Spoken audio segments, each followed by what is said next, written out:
Hello दोस्तों, आप सभी को वेलकम है आपके अपने YouTube channel Arya tech study में। दोस्तों, आज हम लोग पिछले बार के रेलवे ग्रुप डी में हर एक शिफ्ट में पूछा गया प्रश्न है जो जीके जीएस से रिलेटेड है। दोस्तों, ये प्रश्न देखने जा रहे हैं जो बार बार रिपीटेड हर एक शिफ्ट में रिपीटेड क्वेश्चन है। दोस्तों, अगर जो आप इस वीडियो को शुरू से लेकर लास्ट तक देखते हैं दोस्तों, तो आसानी से 102 क्वेश्चन इस बार के ग्रुप डी में पूछा जाएगा। दोस्तों, तो आपका पहला प्रश्न हो जाएगा दोस्तों, जर्मन सिल्वर के प्रमुख घटक है, क्या घटक है? जर्मन सिल्वर के प्रमुख घटक क्या क्या है दोस्तों? तो आपका सही उत्तर हो जाएगा दोस्तों तांबा, निकेल एवं क्रोमियम। क्रोमियम ये तीनों जो है ना जर्मन सिल्वर के प्रमुख घटक है। दोस्तों, आपका अगला प्रश्न हो जाएगा दोस्तों, सल्फर डाइऑक्साइड का एक उदाहरण है। सल्फर डाइऑक्साइड का उदाहरण क्या होगा दोस्तों? तो अम्लीय ऑक्साइड का जो है नाम यही जो है सल्फर डाइऑक्साइड का प्रमुख उदाहरण है। दोस्तों, आपका अगला प्रश्न हो जाएगा दोस्तों, ठोस से सीधे वाष्प में बदलने वाली प्रक्रिया को किस रूप में जाना जाता है? ठोस से सीधे वाष्प में बदलने वाली प्रक्रिया को किस नाम से जानते हैं दोस्तों? तो आपका सही उत्तर रहेगा ऊर्ध्वपातन। ऊर्ध्वपातन के नाम से जानते हैं दोस्तों। आपका अगला प्रश्न है दोस्तों, एक हॉल में ध्वनि की प्रतिध्वनि निरंतर होने के का क्या कारण है? एक हॉल में ध्वनि की प्रतिध्वनि निरंतर होने का क्या कारण है दोस्तों? तो सही उत्तर रहेगा परिवर्तन होने का सही कारण है। दोस्तों, आपका अगला प्रश्न है दोस्तों, तीन प्राथमिक रंग क्या क्या है? तीन प्राथमिक रंग क्या क्या है दोस्तों? तो आपका सही उत्तर हो जाएगा दोस्तों नीला, हरा, लाल। तीन प्राथमिक रंग है नीला, हरा, लाल। आपका अगला प्रश्न है दोस्तों, गैल्वेनाइजिंग गैल्वेनाइजिंग मतलब डॉट डॉट के साथ लोहे को कोटिंग होती है। तो आपका सही उत्तर है दोस्तों जस्ता। जस्ता जो है ना गैल्वेनाइजिंग का मतलब इसी का होता है अर्थ दोस्तों, जस्ता का। आपका अगला प्रश्न है दोस्तों, नमक का रासायनिक नाम क्या है? नमक का रासायनिक नाम क्या है दोस्तों? तो सोडियम क्लोराइड NaCl। दोस्तों, आपका अगला प्रश्न है दोस्तों, सापेक्ष आर्द्रता किससे मापा जाता है? तो सही उत्तर हो जाएगा दोस्तों हाइग्रोमीटर। हाइग्रोमीटर से जो है ना सापेक्ष आर्द्रता मापा जाता है। दोस्तों, आपका अगला प्रश्न है दोस्तों, तापमान किससे मापा जाता है? तापमान जो है किससे मापा जाता है दोस्तों? तो थर्मामीटर से जो है ना तापमान मापा जाता है दोस्तों, थर्मामीटर से। आपका अगला प्रश्न है दोस्तों, पित्तल और कांस किस तरह से के मिश्र के उदाहरण है? तो ठोस में ठोस के मिश्र के उदाहरण है दोस्तों। पित्तल और कांस जो है ना ठोस में ठोस का उदाहरण है दोस्तों।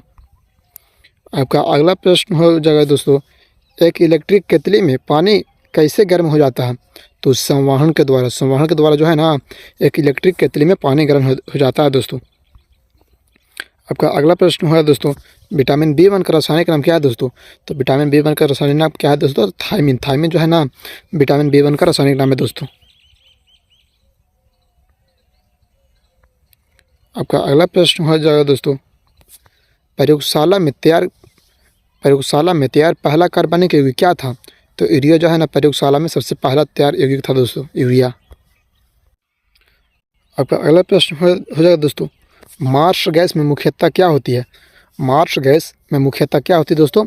तो मार्स गैस में जो है ना एक कार्बन तथा 4 गो हाइड्रोजन होती है। मार्स गैस में एक कार्बन 4 गो हाइड्रोजन, मीथेन CH4 जिसे बोलते हैं दोस्तों। आपका अगला प्रश्न हो जाएगा दोस्तों, हीरे में स्थित कार्बन अणुओं के बीच डॉट डॉट डॉट कौन सा बंधन होता है दोस्तों? तो आपका सही उत्तर होगा दोस्तों आयनिक बॉन्ड। आयनिक बॉन्ड होता है, आयनिक बंधन दोस्तों। आपका अगला प्रश्न हो जाएगा दोस्तों, रक्त को थक्का बनाने में मदद करता है। रक्त को थक्का बनाने में कौन सा हीमोग्लोबिन मदद करता है दोस्तों? तो आपका सही उत्तर होगा थैम्ब्रोसाइड। थैम्ब्रोसाइड जो है ना रक्त को थक्का बनाने में मदद करता है। आपका अगला प्रश्न हो जाएगा दोस्तों, विश्व में व्यापक रूप में फैले रोग को क्या कहते हैं? विश्व में व्यापक के रूप में फैले रोग को क्या कहते हैं दोस्तों? तो वो सही उत्तर होगा दोस्तों महामारी कहते हैं। आपका अगला प्रश्न हो जाएगा दोस्तों, RNA का अभिप्राय नाम क्या है? तो आप लोगों को पता नहीं होगा दोस्तों RNA का पूरा नाम क्या है दोस्तों? तो राइबोन्यूक्लिक एसिड। राइबोन्यूक्लिक एसिड जो है ना RNA का पूरा नाम है दोस्तों। आपका अगला प्रश्न हो जाएगा दोस्तों, सोयाबीन में ज़्यादा पाया जाता है। सोयाबीन में सबसे ज़्यादा क्या पाया जाता है दोस्तों? तो सोयाबीन में जो है ना सबसे ज़्यादा मात्रा में प्रोटीन पाया जाता है सोयाबीन में। आपका अगला प्रश्न हो जाएगा दोस्तों, किसमें बॉन्ड है? किसमें त्रिबंधन है दोस्तों? तो उसका सही उत्तर होगा N2। नाइट्रोजन में जो है ना त्रिबॉन्ड बनाता है दोस्तों। आपका अगला प्रश्न हो जाएगा दोस्तों, तांबे का प्रतीक क्या है? तांबे का प्रतीक क्या है दोस्तों? तो तांबे का प्रतीक Cu, कॉपर जिसे बोलते हैं दोस्तों तांबे का प्रतीक है। आपका अगला प्रश्न है दोस्तों, वह ग्रंथि जो ट्रॉफिया, वह ग्रंथि जो ट्रैकिया के निकटतम कौन सा ग्रंथि पाया जाता है?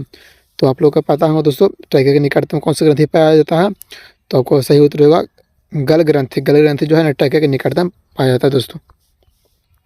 आपका अगला प्रश्न है दोस्तों, जब प्रकाश परावर्तित होता है, जब प्रकाश परावर्तित होता है तब डॉट डॉट में कोई परिवर्तन नहीं होता। तो तरंग दैर्ध्य में जो है ना कोई परिवर्तन नहीं होता दोस्तों जब प्रकाश परावर्तित होता है। आपका अगला प्रश्न होगा दोस्तों, रडार में डॉट डॉट विद्युत चुंबकीय तरंगों का उपयोग होता है। तो आपको पता होगा दोस्तों रडार में कौन सा तरंग का प्रयोग होता है दोस्तों? तो रडार में रेडियो तरंग का प्रयोग होता है। रेडियो तरंग का प्रयोग रडार में होता है दोस्तों। आपका अगला प्रश्न है दोस्तों, लाल रक्तकण डॉट डॉट में बनते हैं। तो लाल रक्तकण जो है ना अस्थि मज्जा में बनता है दोस्तों। लाल रक्तकण कहाँ बनता है? तो अस्थि मज्जा में बनता है। आपका अगला प्रश्न हो जाए दोस्तों, वाटर गैस का मिश्रण है। वाटर गैस किसका मिश्रण है दोस्तों? तो एक हाइड्रोजन प्लस कार्बन मोनोऑक्साइड का जो है ना मिश्रण है water gas. Hydrogen plus carbon monoxide का दोस्तों। आपका अगला प्रश्न है दोस्तों, शुष्क सेल ड्राई सेल जिसे बोलते हैं दोस्तों, ड्राई सेल में किस प्रकार की ऊर्जा संग्रहित रहती है? ड्राई सेल में किस प्रकार की ऊर्जा संग्रहित रहती है दोस्तों? तो आपका सही उत्तर हो जाएगा दोस्तों रासायनिक ऊर्जा जिसे केमिकल एनर्जी बोलते हैं दोस्तों। आपका अगला प्रश्न है दोस्तों, ध्वनि वेग न्यूनतम स्तर पर होती है। ध्वनि वेग न्यूनतम स्तर पर होती है दोस्तों, कौन से स्तर पर होती है दोस्तों? तो सही उत्तर होगा वायु में। ध्वनि वेग जो है न्यूनतम स्तर पर वायु में होती है दोस्तों।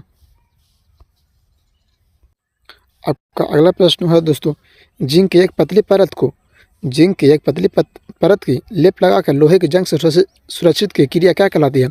तो आप लोगों को पता हो दोस्तों क्या कहलाती है? तो ग्लैवेनाइजेशन कहलाती है। ग्लैवेनाइजेशन। आपका अगला प्रश्न हो जाएगा दोस्तों, चुंबकीय अभिवाह की यह सही मात्रा क्या है? तो आपको सही उत्तर हो जाएगा दोस्तों वेबर पर मीटर स्क्वायर। चुंबकीय अभिवाह का सही मात्रा वेबर पर मीटर स्क्वायर है दोस्तों। आपका अगला प्रश्न हो जाएगा दोस्तों, शरीर में रोग प्रतिकार के रूप में कार्यशील रहता है। तो इसका सही उत्तर हो जाएगा दोस्तों श्वेत रक्त कनिकाय। श्वेत रक्त कनिकाय जो है ना शरीर में रोग प्रतिकार के रूप में कार्यशील रहते हैं दोस्तों। आपका अगला प्रश्न हो जाएगा दोस्तों, रक्तदाब मापने का उपकरण है। रक्तदाब को मापने का उपकरण क्या है दोस्तों? तो आपका सही उत्तर हो जाएगा स्फिग्मैग्मोमीटर। स्फिग्मैग्मोमीटर जो है ना रक्तदाब को मापता है। आपका अगला प्रश्न हो जाएगा दोस्तों, किस पदार्थ के अत्यधिक सेवन से हड्डियाँ विकृत हो जाती है? तो आपको सही उत्तर होगा फ्लोरीन। फ्लोरीन जब ज़्यादा मात्रा में लोगे दोस्तों तो हड्डियाँ जो है ना विकृत हो जाती है दोस्तों। आपका अगला प्रश्न हो जाएगा दोस्तों, जो धातु ताप और दबाव द्वारा अस्थायी रूप से विरूप हो सकता है उसे डॉट डॉट कहते हैं। तो उसका सही उत्तर होगा दोस्तों ताप शुद्ध जो कहते हैं दोस्तों। आपका अगला प्रश्न हो जाएगा दोस्तों, न्यूट्रॉन की खोज किसने किया था? तो आपको सही उत्तर होगा दोस्तों चैडविक जो है ना न्यूट्रॉन की खोज किया था दोस्तों। ईंट पर नाच इसका ट्रिक होता है। आपका अगला प्रश्न हो जाएगा दोस्तों, मानव शरीर में स्पाइनल तंत्रिकाओं की जोड़ी की संख्या कितनी होती है? तो कुल मिलाकर स्पाइनल की जोड़ी 21 जोड़ी होती है दोस्तों मानव के शरीर में। आपका अगला प्रश्न हो जाएगा दोस्तों, जैव ईंधन उत्पादन प्रयुक्त पदब कौन सा है? जैव ईंधन उत्पादन प्रयुक्त पदब कौन सा है दोस्तों? तो आपका सही उत्तर हो जाएगा ज़ैट्रोपा कर्कास। ज़ैट्रोपा कर्कास जो है इसका प्रमुख उत्तर हो जाएगा दोस्तों। आपका अगला प्रश्न हो जाएगा दोस्तों, अंडों में किस प्रोटीन की अधिकता होती है? अंडों में किस प्रोटीन सबसे अधिक मात्रा में पाया जाता है दोस्तों? तो आपका सही उत्तर होगा एल्बुमिन। एल्बुमिन जो है ना अंडा में सबसे प्रमुख मात्रा में पाया जाता है। आपका अगला प्रश्न हो जाएगा दोस्तों, ट्रैकोमा डॉट डॉट की एक रोग है। ट्रैकोमा किसकी रोग है दोस्तों? तो नेत्र में जो है ना एक प्रकार की रोग होती है ट्रैकोमा। आपका अगला प्रश्न हो जाएगा दोस्तों, वसा और तेल रासायनिक रूप से होते हैं। वसा और तेल रासायनिक रूप से क्या होते हैं दोस्तों? तो एल्डिहाइड। वसा और तेल जो है ना एक प्रकार की एल्डिहाइड है दोस्तों। आपका अगला प्रश्न हो जाएगा दोस्तों, हिस्टोलॉजी अध्ययन क्या कहलाती है? हिस्टोलॉजी किसका अध्ययन को कहते हैं दोस्तों? तो ऊतकों का अध्ययन को जो है ना हिस्टोलॉजी कहते हैं दोस्तों। ऊतक के अध्ययन को हिस्टोलॉजी कहते हैं। आपका अगला प्रश्न हो जाएगा दोस्तों, प्रकाश संश्लेषण में मुक्त की जाती है। तो प्रकाश संश्लेषण मुक्त क्या होती है दोस्तों? तो ऑक्सीजन मुक्त होती है ऑक्सीजन प्रकाश संश्लेषण में। आपका अगला प्रश्न हो जाएगा दोस्तों, मिट्टी तेल का द्रव्यमान घनत्व होता है। मिट्टी तेल का द्रव्यमान का घनत्व किससे कम होता है दोस्तों? तो जल से कम होती है। मिट्टी तेल का द्रव्यमान सबसे जल से कम। आपका अगला प्रश्न हो जाएगा दोस्तों, मनुष्य के कुल रक्त आयतन में ... प्रतिशत के करीब जीवद्रव होते हैं। तो कुल मिलाकर 45% जीवद्रव होते हैं दोस्तों मनुष्य के रक्त में, 45%। आपका अगला प्रश्न हो जाए दोस्तों, किसमें सबसे ज़्यादा कार्बोहाइड्रेट, प्रोटीन और वसा पाया जाता है? तो मूंगफली में जो है ना सबसे अधिक पाया जाता है, मूंगफली में सबसे अधिक। आपका अगला प्रश्न हो जाए दोस्तों, जल के विद्युत अपघटन से क्या प्राप्त होता है? तो आपका सही उत्तर हो जाएगा दोस्तों हाइड्रोजन एवं ऑक्सीजन। हाइड्रोजन एवं ऑक्सीजन जो है ना जल के विद्युत अपघटन से प्राप्त होता है दोस्तों। आपका अगला प्रश्न हो जाए दोस्तों, जल पृष्ठ पर लोहे के टुकड़े के न तैरने का कारण क्या है? तो आपका सही उत्तर हो जाए दोस्तों लोहा द्वारा विस्थापित जल का भार लोहे के भार से कम होती है दोस्तों। आपका अगला प्रश्न हो जाए दोस्तों, एम्पियर माप ... में इस्तेमाल किया जाता है? तो बिजली को मापने में एम्पियर माप का प्रयोग करते हैं दोस्तों। आपका अगला प्रश्न हो जाए दोस्तों, हवा प्रवृत्ति की चुंबकीय प्रवृत्ति या ग्रहणशालित्व कितनी होती है? तो आपको सही उत्तर हो जाएगा दोस्तों शून्य होती है, शून्य। आपका अगला प्रश्न हो जाए दोस्तों, सोडियम सक्सिनेट के विद्युत अपघटन से प्राप्त होता है, क्या प्राप्त होता है? तो आपको सही उत्तर हो जाए दोस्तों C2H4 प्राप्त होती है, इथीन। हाँ दोस्तों, एक बात और आप लोग को बता देना चाहते हैं, अगर जो आप लोग इस चैनल पर नए हैं तो प्लीज़ चैनल को सब्सक्राइब, वीडियो को लाइक करें, क्योंकि हम रेगुलर वे में हर एक एग्जाम में पूछे जाने वाले प्रश्न जीके से रिलेटेड आते रहते हैं दोस्तों। थैंक यू, धन्यवाद। सब्सक्राइब करना ना भूलें।